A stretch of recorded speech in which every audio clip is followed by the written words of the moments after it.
हरि ओम।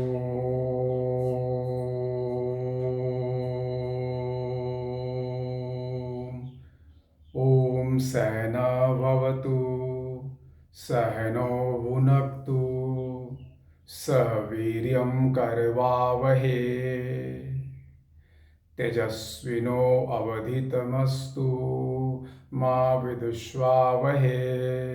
ओम शांति शांति शांति। Hello everyone, myself Santosh Choubey.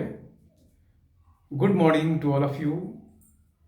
We are discussing about the constitutional development of India in Indian polity. भारतीय राज्य व्यवस्था के अंतर्गत हम लोग भारत के संवैधानिक विकास के बारे में बात कर रहे हैं और हम लोग इस कड़ी को आज की क्लास में और आगे बढ़ाएंगे। देखिए, हम लोगों ने पिछली क्लास में पढ़ा कि 1757 से जिस कंपनी ने भारत में अपनी राजनीतिक यात्रा आरंभ की थी, 1857 जब आया, लगभग 100 साल बीते। Since the company man perpetrated untold miseries on Indian, and that is why Indian became agitated and they raise the banner of revolt. चूंकि कंपनी के लोगों ने 1757 से 1857 के बीच में जो 100 साल बीते, उस 100 साल में उन्होंने भारत के लोगों पर अकथनीय रूप से जुल्म ढाए। परिणाम यह हुआ कि भारत की जनता आंदोलित हो गई, और यह जो आंदोलन है, इस आंदोलन को हम लोग 1857 की क्रांति के नाम से जानते हैं।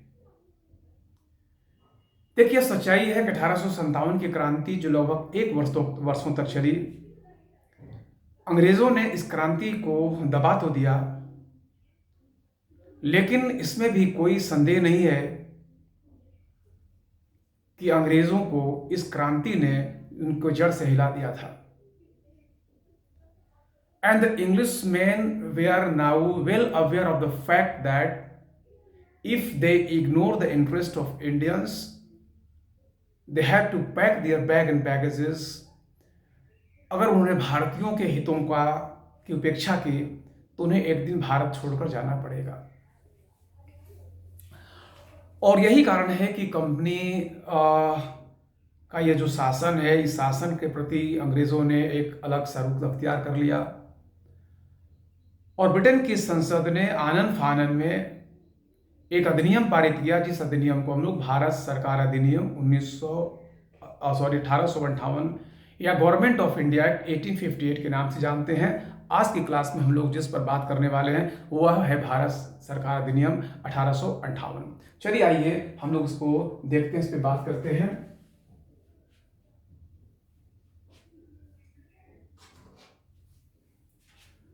तो देखो, सबसे पहले मैं बता दूं कि जो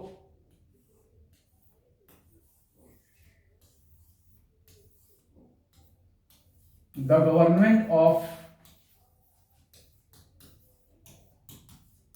गवर्नमेंट ऑफ इंडिया एक्ट है, इंडिया एक्ट 1858 है, इसे ब्रिटेन की संसद ने एक और नाम दिया था, बेटर गवर्नमेंट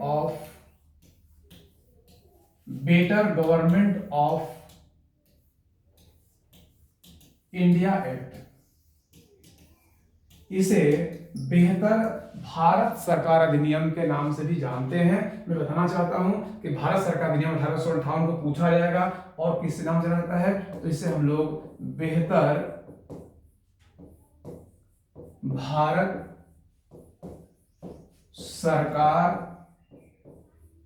अधिनियम, इसे बेहतर भारत सरकार अधिनियम के नाम से भी जाना जाता है। अब देखो, जैसा कि आप जानते हो कि for passing any act it is comes as a bill और प्रपोजल इन द पार्लियामेंट। संसद के द्वारा जो अधिनियम पारित किया जाता है या विधानसभा के द्वारा अधिनियम पारित किया जाता है, वह अधिनियम विधायिका में एक प्रस्ताव के रूप में आता है, जिसको हम लोग बिल या विधेयक कहते हैं। तो यहाँ पर एक अगला क्वेश्चन आता है कि जो भारत सरकार अधिनियम 1858 था या जो गवर्नमेंट ऑफ इंडिया 1858 था, यह अधिनियम का जो बिल या विधेयक है इसको प्रस्तुत करने वाला व्यक्ति कौन था? तो मैं बताना चाहता हूं कि that time Lord Palmerston was the British prime minister. उसमें लॉर्ड पामस्टन ब्रिटेन के प्रधानमंत्री थे। तो इस बिल को लेकर के आए लॉर्ड पामस्टन। इस बिल को लेके आए Lord Palmerston. He was that time prime minister of Britain. लेकिन किसी अन्य वजह से उन्हें इस्तीफा देना पड़ गया और इस कारण से इस बिल को बाद में लेकर के आए एक व्यक्ति, इनका नाम था लॉर्ड स्टैनली। और इन्हीं लॉर्ड स्टैनली को यह जो लॉर्ड स्टैनली थे, तो यह जो लॉर्ड स्टैनली थे यह ब्रिटेन के कैबिनेट के एक सदस्य थे। यही लॉर्ड स्टैनली बाद में बनाए गए भारत के प्रथम सचिव। तो इस कारण से इसको लॉर्ड स्टैनली बिल के नाम से भी जाना जाता है। तो इसको लॉर्ड स्टैनली बिल या लॉर्ड स्टैनली विधेयक भी हम लोग कहते हैं। इसको लॉर्ड स्टैनली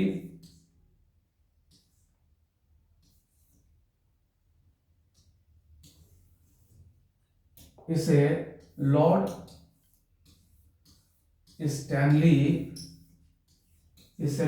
स्टैनली विधेयक के नाम से भी जाना जाता है। अब मैं बताऊं कि it was a lengthy document, एक लंबा दस्तावेज था जिसमें कुल मिलाकर के 75 या 75 सेक्शन या इसके जो है धाराएं थी। इसमें कुछ मिलाकर 75 धाराएं थी। Once again I would like to repeat, the revolt of 1857 was an eye opener for the English. अंग्रेजों के लिए 1857 की क्रांति आंख खोलने वाली थी। And that is why new arrangements were done by the Englishman in India. इसलिए अंग्रेजों के द्वारा भारत में नई व्यवस्था बनाई गई।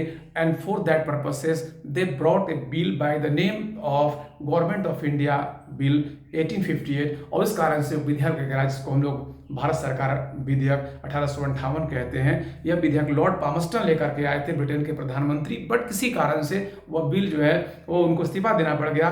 तो उसको फिर इंट्रोड्यूस किया लॉर्ड स्टैनली ने। यही कारण है कि भारत सरकार अधिनियम 1858 को हम लोग लॉर्ड स्टैनली का विधेयक भी कहते हैं। दूसरी बात यह है कि Britishers claim that they have brought this act to bring betterment in the life of the Indian people. उन्होंने भारत की जनता के बेहतरी लाने के लिए यह विधेयक लाया है। और यही कारण है कि भारत सरकार अधिनियम 1858 को बेहतर भारत सरकार अधिनियम के नाम से भी जाना जाता है। सवाल यह है कि यह बिल कितना लंबा था, विधेयक कितना लंबा था? तो इसका आंसर हो जाएगा कि it was a long lengthy document, एक लंबा दस्तावेज था। दैट कंटेन 75 आर्टिकल्स, जिसमें कुल मिला के 75 धाराएं या 75 जो अनुच्छेद थे। आइए हम लोग देखते हैं कि what were the provisions of that act. ये जो अधिनियम था, इस अधिनियम की क्या क्या विशेषताएं थी, इस अधिनियम की क्या बातें थी, हम लोग आज की क्लास में इसको देखिए विस्तार से पढ़ते हैं। तो यहां पर जो इसके प्रोविजंस हैं,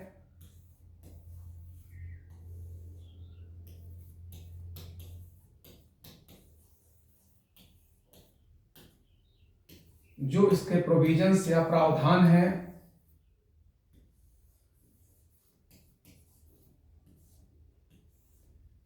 वही देखते हैं इसके प्रोविजंस या जो मुख्य बातें थी वो मेन प्रोविजंस क्या क्या थे। तो देखो, जैसा कि आपको समझ में आ ही रहा होगा, company was held responsible for the revolt of 1857।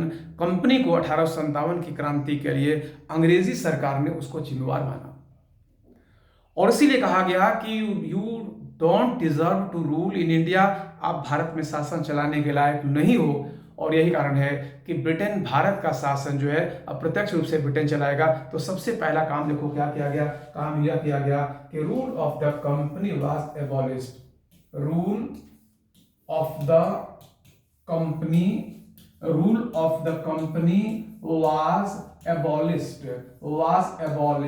was abolished। Company के शासन को भारत में समाप्त घोषित कर दिया गया।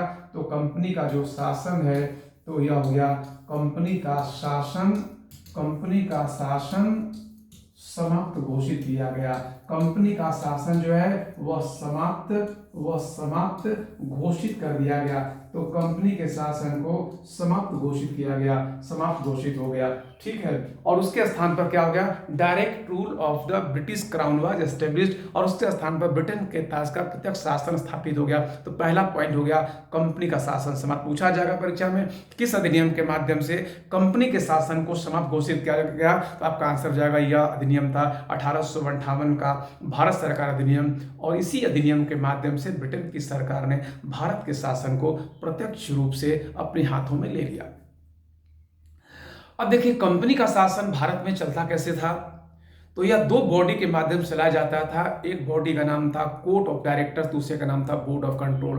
कोर्ट ऑफ डायरेक्टर्स में कंपनी के डायरेक्टर होते थे और बोर्ड ऑफ कंट्रोल में सरकार के लोग होते थे। चूंकि कंपनी की व्यवस्था ही समाप्त हो गई, इसलिए यह जो भारत के प्रशासन में जो बोर्ड ऑफ कंट्रोल और कोर्ट ऑफ डायरेक्टर है, मतलब निदेशक मंडल, नियंत्रक मंडल, इनकी भूमिका को समाप्त घोषित कर दिया गया। तो दूसरा क्या हो गया कि दूसरा यह हो गया कि जो role of court of directors and board of control, court of directors and board of control. Court of directors मतलब हो गया निदेशक मंडल,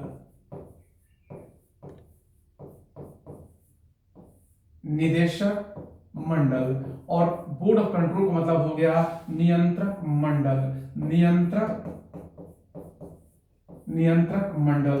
तो मैं आपको बता दूं कि जो भारत के शासन में निदेशक मंडल और नियंत्रक मंडल की जो भूमिका थी, जो इनका यहाँ पे रोल था, इस रोल को क्या किया गया, द रोल वाज एंडेड। इनकी भूमिका को यहाँ पर समाप्त घोषित कर दिया गया। यह कहा गया कि अब भारत के शासन प्रशासन में इनका कोई रोल नहीं होगा। अब आप बोलोगे कि सर जी तो फिर प्रशासन शासन भारत का कैसे चलेगा, तो उसके लिए देखो एक व्यवस्था की गई और यह कहा गया कि ब्रिटेन की जो सरकार है उस सरकार का कैबिनेट रैंक का जो मंत्री होगा वह देखेगा भारत का शासन, और वह कैबिनेट रैंक का जो मंत्री होगा उस मंत्री को कहा जाएगा भारत मंत्री, या उसे कहा जाएगा secretary of state for India. उसकी जो औपचारिक पदवी होगी वह होगी भारत सचिव की। तो मैं आपको बता दूं यहाँ पर कि एक नया पद का सृजन किया गया, ए new post was created, a new post was created for India, a new post was created for India. Bharat के लिए एक नए पद का सृजन किया गया और उस पद का नाम क्या है, तो उस पद का नाम है आपका secretary of state for India. इनका पदनाम दिया गया भारत सचिव, जिसको हम लोग लूजली, जिसको हम लोग इनफॉर्मली, जिसको हम लोग अनौपचारिक रूप से भारत मंत्री भी कहते हैं, आपको याद रखना पड़ेगा कि भारत मंत्री एक 1773 के अधिनियम में भी लाया गया था, लेकिन वह राज्य स्तर का मंत्री होता था। लेकिन यह जो मंत्री आया, यह आ गया कैबिनेट रैंक का मंत्री। तो यह जो है यह आपका कैबिनेट रैंक का मंत्री होता था। मतलब आपका कह सकते हो कि जहां पर मंत्रिमंडलीय सरकार होती है वहां पर जो बड़े बड़े मंत्री होते हैं उनको कैबिनेट रैंक का मंत्री का दर्जा दिया जाता है। तो यहां पर भारत सचिव को कैबिनेट रैंक के मंत्री का दर्जा दिया गया और यह कहा गया कि यह क्या करेगा, यह भारतीय मामलों को देखेगा।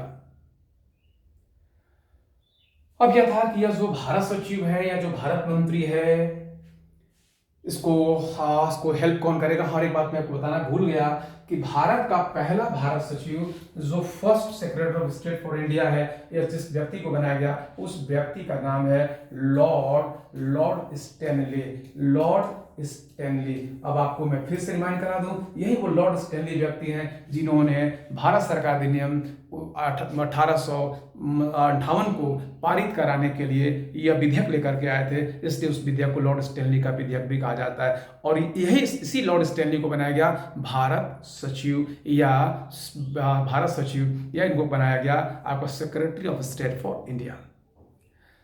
तो अगर हम लोग एक बार फिर से देखें तो क्या हो गया, नंबर 1 की कंपनी के शासन को यहाँ पे समाप्त घोषित किया गया, because company was head responsible for revolt of 1857, क्योंकि कंपनी को 1857 की क्रांति के लिए जिम्मेवार ठहराया गया। दूसरी जो सबसे बड़ी बात है वो यह है कि role of the direct court of directors and board of control were also ended. जो भारत में निदेशक मंडल और नियंत्रक मंडल की भूमिका थी, उस भूमिका को भी समाप्त घोषित किया गया। And in that place a new post was created by the name of secretary of state for India, that is informally called as minister of India. जो उसके स्थान पर भारत सचिव नाम का एक पद सृजित किया गया, जिसको हम लोग भारत मंत्री के नाम से भी जानते हैं। अब देखो यहाँ पे यह है कि जो secretary of state for India है, मतलब लॉर्ड स्टैनली, उनको सहायता कौन करेगा, तो मैं आपको बताऊं कि उनकी सहायता करने के लिए यहाँ पर एक बॉडी क्रिएट की गई कि जो भारत सचिव है तो जो भारत सचिव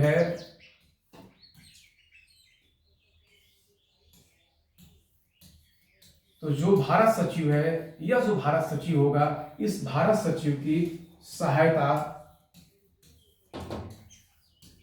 सहायता एक बॉडी करेगी, जिस बॉडी का नाम होगा इंडियन काउंसिल या भारत परिषद। इसका नाम होगा भारत परिषद।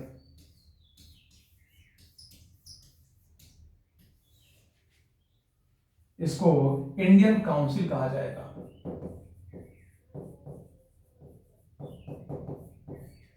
ठीक है, तो आपसे पूछा जाएगा कि भारत परिषद का सृजन कब किया गया, तो भारत सचिव की सहायता के लिए भारत परिषद की स्थापना की गई। अब आइए देखते हैं हम लोग थोड़ा सा भारत परिषद के बारे में कि किस प्रकार से काम कर रहा है।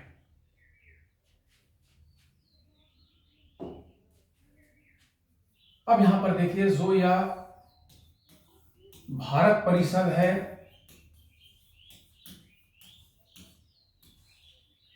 इंडियन काउंसिल,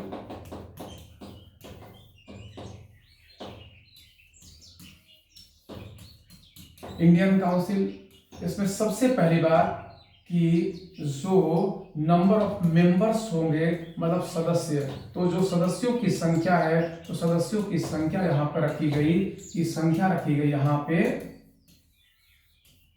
सदस्यों की संख्या यहां पे रखी गई 15 या 15। तो भारतीय परिषद में सदस्यों की संख्या रखी गई 15। अब सवाल यह है कि इनकी नियुक्ति, इनका अपॉइंटमेंट किस प्रकार से किया जाएगा। तो इनकी नियुक्ति के लिए यह कहा गया कि इसमें से जो 15 है ये होंगे 8 और 7। 8 को नियुक्ति द क्राउन, ब्रिटेन के ताज के द्वारा किया जाएगा, ब्रिटेन के ताज के माध्यम से किया जाएगा। और 7 shall be appointed by court of directors, निदेशक मंडल के द्वारा किया जाएगा। मैं यहाँ पर आपके कंफ्यूजन को दूर करना चाहूंगा। देखो, कभी कभी विद्यार्थियों को यह कंफ्यूजन हो जाता है कि कोर्ट ऑफ डायरेक्टर्स तो खत्म हो गए, फिर यहाँ पर इनका क्या मतलब है। देखो, कोर्ट ऑफ डायरेक्टर्स खत्म नहीं हुए। कंपनी वाज स्टील और ट्रेडिंग बॉडी, अभी भी कंपनी जो है वह एक व्यापार करने वाली निकाय थी। और मैं बताना चाहूंगा कि 1873 में जा करके और तब ईस्ट इंडिया कंपनी को समाप्त किया गया था। तो कंपनी अभी भी चल रही थी, कंपनी का व्यापार अभी भी चल रहा था, कंपनी के डायरेक्टर अभी भी थे। तो यह कहा गया जो कंपनी के डायरेक्टर हैं, चूंकि इन्होंने पिछले 100 सालों तक भारत का शासन चलाया है, इसलिए उनको अनुभव है, अतः वे ऐसे लोगों को नियुक्ति देंगे। तो यहाँ पर कहा गया कि जो यहाँ पर कंपनी के जो लोग हैं वो क्या करेंगे, वो नियुक्ति देंगे 7 + 8। और यह कहा गया कि वे यहाँ पर जो भी लोग यहाँ पर नियुक्त किए जाएंगे वे भारत में अनुभव प्राप्त व्यक्ति होंगे। ऐसा कोई व्यक्ति जो भारत में कुछ समय मतलब रह रहा हो। तो यहाँ पर कहा गया कि जो व्यक्ति यहाँ पे भारत में 10 सालों से रह रहा है, तो उसमें से जो आधे सदस्य कहा गया कि आधे सदस्य ऐसे होने चाहिए जिनको भारत में कम से कम 10 वर्षों तक रहने का अनुभव प्राप्त हो। तो सदस्यों की नियुक्ति जो है 8 जो है वो ताज के माध्यम से और 7 जो है आपको। अब आप एक चीज देखो कि जानबूझकर सरकार ने क्या किया कि 8 लोगों को कहा कि सरकार के माध्यम से नियुक्ति मिलेगी, क्योंकि अगर कभी भी इंडियन काउंसिल में वोटिंग की बात होगी तो सरकार के चूंकि 8 लोग हैं तो जाहिर सी बात है कि वे जो है वो उनको जिधर की तरफ मत देंगे वो बहुमत हो जाएगा, और इसलिए यहाँ पर संख्या रखेगी 8 + 7, 8 + 7 15, कि जब कभी वोटिंग होगी तो यहाँ पर जो कोर्ट ऑफ डायरेक्टर्स के लोग हैं उनके लोग यहाँ पर जीत नहीं पाएंगे और सरकार के लोग की विजय हो जाएगी। तो यहाँ पर यह सदस्यों की संख्या 15 होगी, नियुक्ति 8 ताज के द्वारा और 7 जो है कोर्ट ऑफ डायरेक्टर्स के द्वारा होगी। नेक्स्ट नंबर 30 में यह कहा गया कि जो यहाँ पे सदस्य होंगे इनका जो टर्म ऑफ ऑफिस होगा, मतलब इनका जो कार्यकाल होगा, इनका जो टर्म ऑफिस होगा या कार्यकाल होगा 2 वर्षों के लिए, नियुक्ति होगी यहाँ पे 2 वर्षों के लिए। और यहाँ पे निर्णय जो भी लिए जाएंगे भारत के संबंध में, निर्णय लिया जाएगा बहुमत या मेजोरिटी के आधार पे, बहुमत या मेजोरिटी के आधार पर। इनकी जो बैठक होगी इस बैठक की अध्यक्षता कौन करेंगे, तो अध्यक्ष रहेगा यहाँ पर भारत सचिव, अध्यक्ष रहेगा भारत सचिव। और यदि मान लो कि कभी भारत सचिव उस बैठक में उपस्थित न हो पाए तो जो भी यहाँ निर्णय लिया जाएगा फिर भारत सरकार को वहां पर अनुमति ली जाएगी। भारत सरकार की अनुमति के बगैर यहाँ पर कोई भी निर्णय भारत के संबंध में पारित नहीं किया जा सकेगा। एक बात मैं और बता दूं कि यह कहा गया कि जो यहाँ पे भारत परिषद की जो बैठक होगी इस बैठक में कम से कम 5 लोग भाग लेंगे तभी बैठक हो पाएगी। और आपको पता ही है कि जब एक न्यूनतम हम लोग रखते हैं संख्या कि इतने लोगों के बाद ही यह सभा चल सकेगी तो उसको कहते हैं कोरम, इसको गणपूर्ति या कोरम कहा जाता है। तो यहाँ पर जो गणपूर्ति रखी गई, यह गणपूर्ति रखा गया आपका 5 का मतलब आप कह सकते हो 1/3 कि 5 सदस्य कम से कम रहेंगे तभी यह बैठक चलेगी। और ये जितने भी भारतीय परिषद के लोग थे ये सब वैतनिक लोग थे, इनका वेतन मिल रहा था। इनका वेतन जो है यहाँ पे मैं बताना चाहूंगा, इनका वेतन 1200 पाउंड, 1200 पाउंड इनका वेतन मासिक निर्धारित किया गया। 1200 पाउंड का वेतन जो है वो मासिक निर्धारित किया गया। Once again I would like to repeat again, इसको मैं एक बार फिर से दोहरा देता हूं, सुनो कि पहली बात है कि rule of the company in India was abolished, company के शासन को भारत में समाप्त कर किया गया, पहला हो गया। दूसरा हो गया कि इन that place direct rule of the British crown was established, उसके स्थान पर ब्रिटेन की सरकार ने सीधा भारत का शासन अपने हाथों में ले लिया और यह कहा कि एक व्यक्ति होगा जिसके माध्यम से शासन चलाई जाएगी, जिस व्यक्ति का नाम होगा secretary of state for India, Bharat सचिव, इसको भारत सचिव कहते हैं और उसको हम लोग अनौपचारिक रूप से भारत मंत्री के नाम से भी जानते हैं। वो भारत मंत्री या भारत सचिव कैबिनेट रैंक का, ब्रिटेन के कैबिनेट रैंक का मंत्री होता था। नेक्स्ट कि भारत सचिव की सहायता के लिए भारत परिषद या इंडियन काउंसिल की व्यवस्था की गई और ये कहा गया कि इंडियन काउंसिल में सदस्यों की जो संख्या होगी वह संख्या होगी 15, जिसमें से 8 लोग जो है वो आएंगे ब्रिटेन की ताज के द्वारा नियुक्ति पा करके और 7 लोगों को नियुक्ति जो है वह कंपनी के डायरेक्टर के माध्यम से किया जाएगा।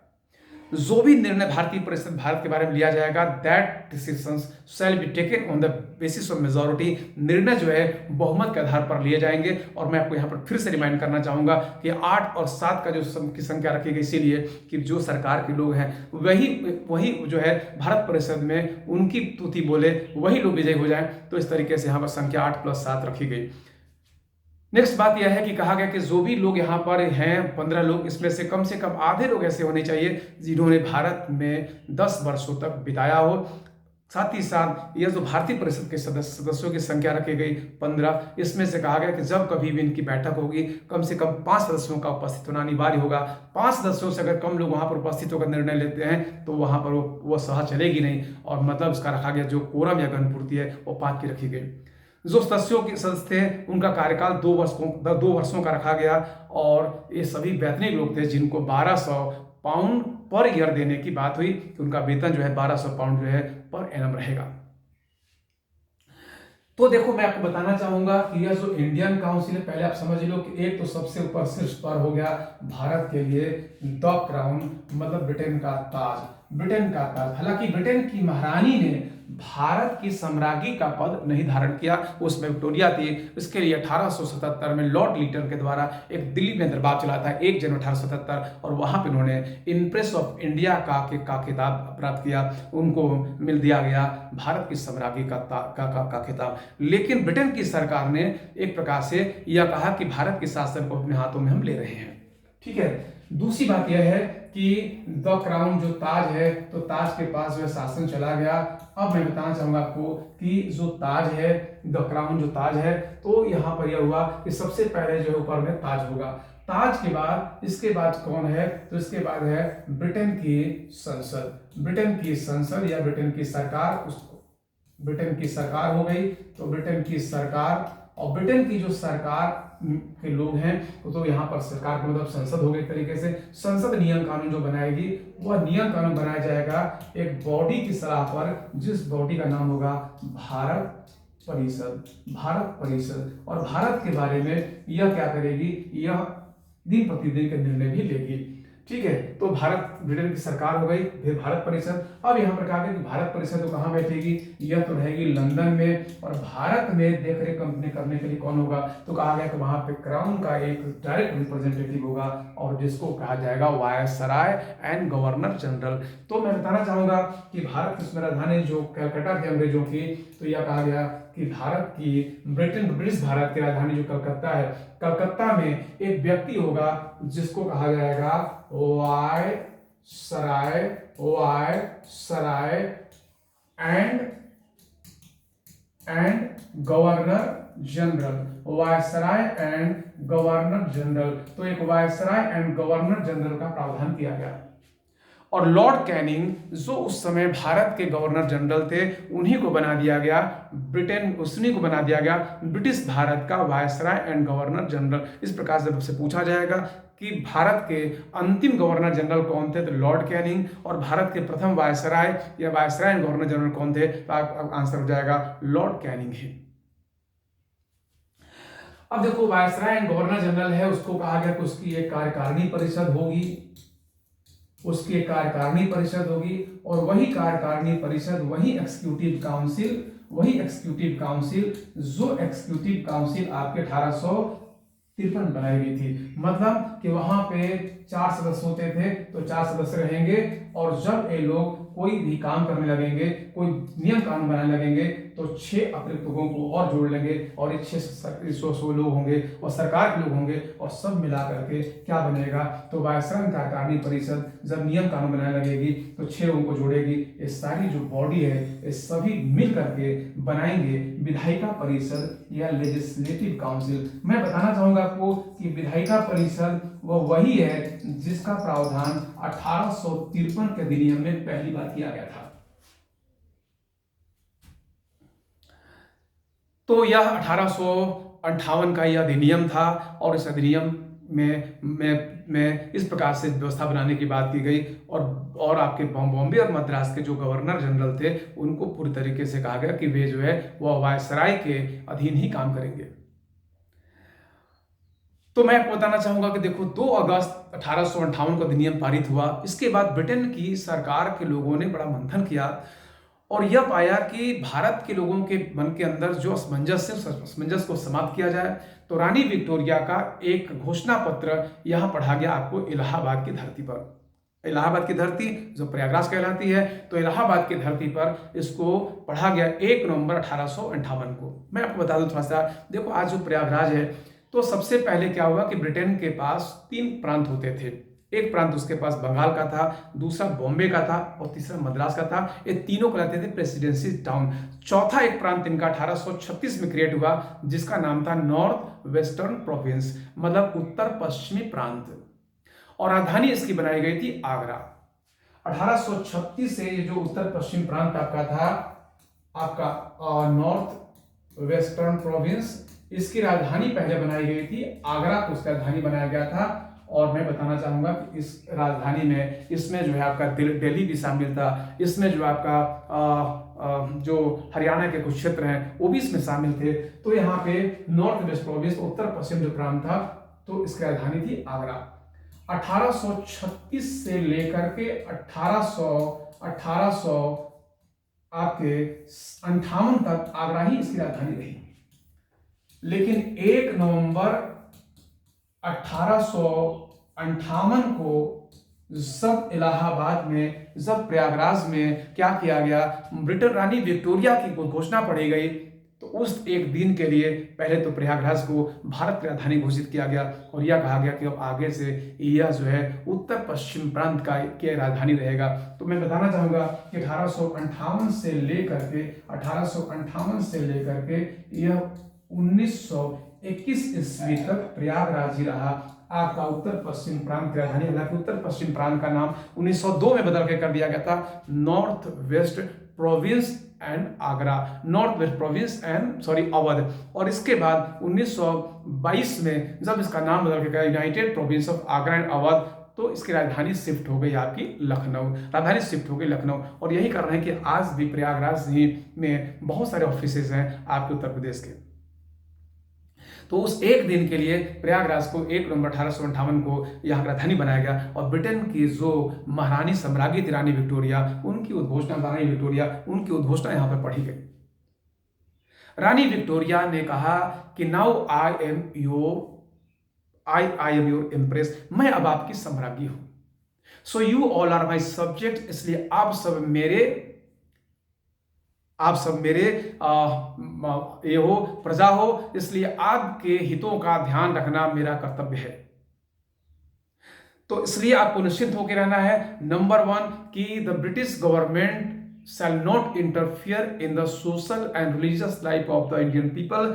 आगे से जो ब्रिटिश भारत की सरकार है वह लोगों के धार्मिक और सामाजिक जीवन में किसी प्रकार का कोई हस्तक्षेप नहीं करेगी, क्योंकि 1857 की क्रांति के बारे में माना गया, ये जो क्रांति हुई, इस क्रांति का बहुत बड़ा कारण जो है अंग्रेजों का भारत के सामाजिक और धार्मिक जीवन में हस्तक्षेप करना था। तो ब्रिटेन के लोगों ने कहा कि सरकार ने यह कहा कि हम आगे से आपके सामाजिक और धार्मिक जीवन में किसी प्रकार का कोई हस्तक्षेप नहीं करने जा रहे हैं।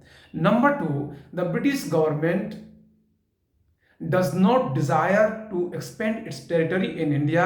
ब्रिटेन की सरकार की कोई ऐसी मंशा नहीं है कि भारत में साम्राज्य का विस्तार किया जाए, इसलिए उसने कहा कि जो राजा महाराजा लोग हैं वो निश्चिंत रूप से रहें, अब आगे से भारत में किसी प्रकार का कोई साम्राज्य का विस्तार नहीं किया जाएगा। नंबर 3 कि जो ब्रिटेन की कंपनी का जो दोस्त था वह हमारा दोस्त अभी भी बना रहेगा।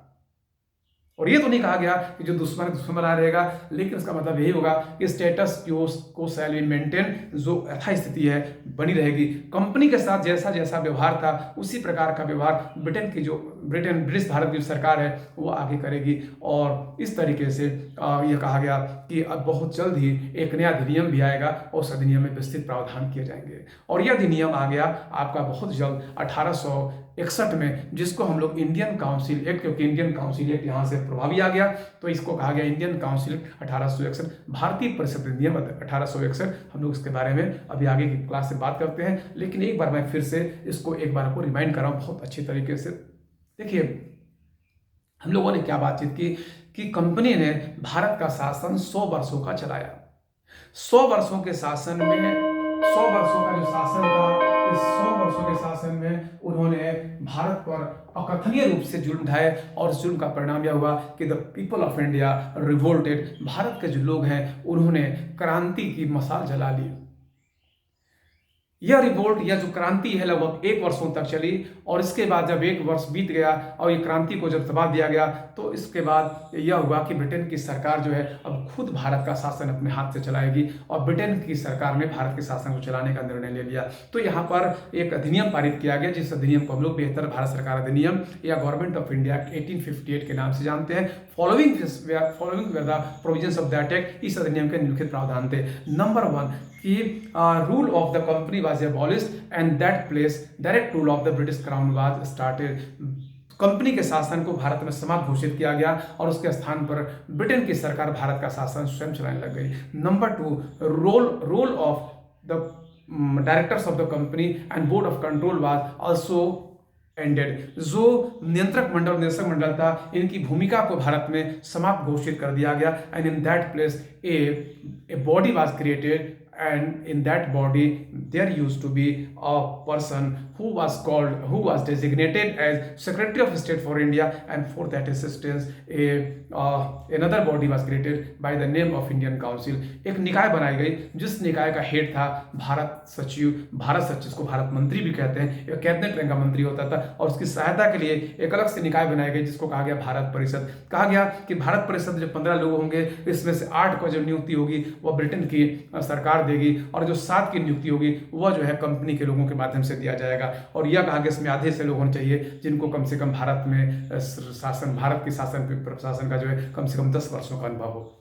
आगे कहा गया कि यह जो भारत परिषद है, इसमें जो निर्णय लिए जाएंगे बहुमत के आधार पर लिए जाएंगे, उसकी अध्यक्षता करेंगे भारत सचिव। और जब कभी भारत सचिव वहां पे नहीं रहेंगे तो ऐसी स्थिति में पहले भारतीय परिषद कोई ले लेगी निर्णय, और फिर उसका अनुमोदन वो उससे ले लेगी।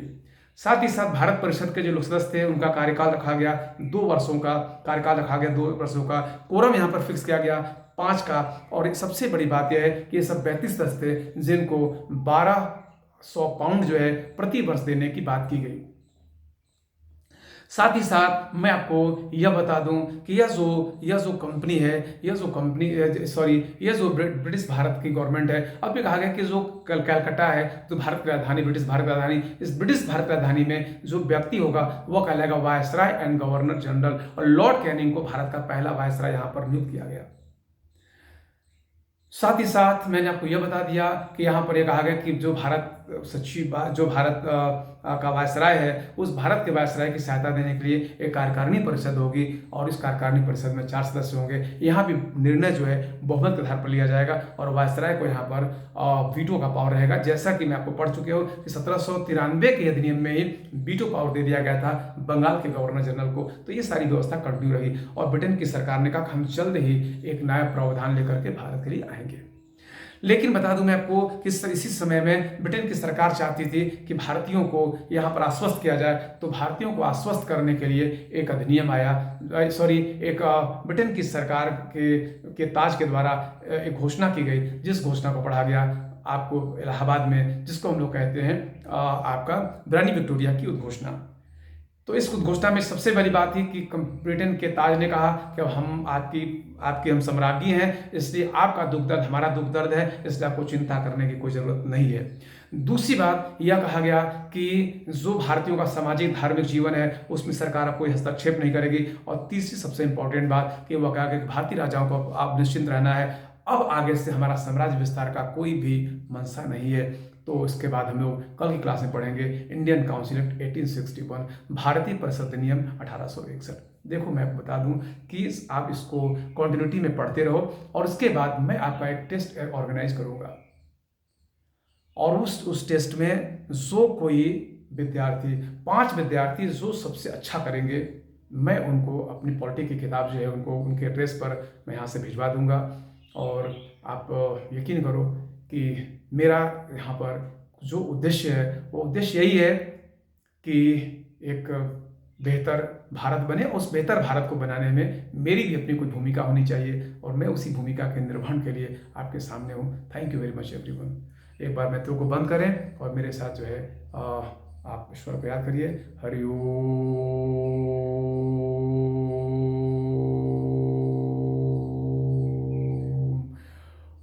ओम त्र्यंबकं यजामहे सुगंधिं पुष्टिवर्धनम् उर्वारुकमिव बन्धनात् मृत्युमोक्षेमामृतात्।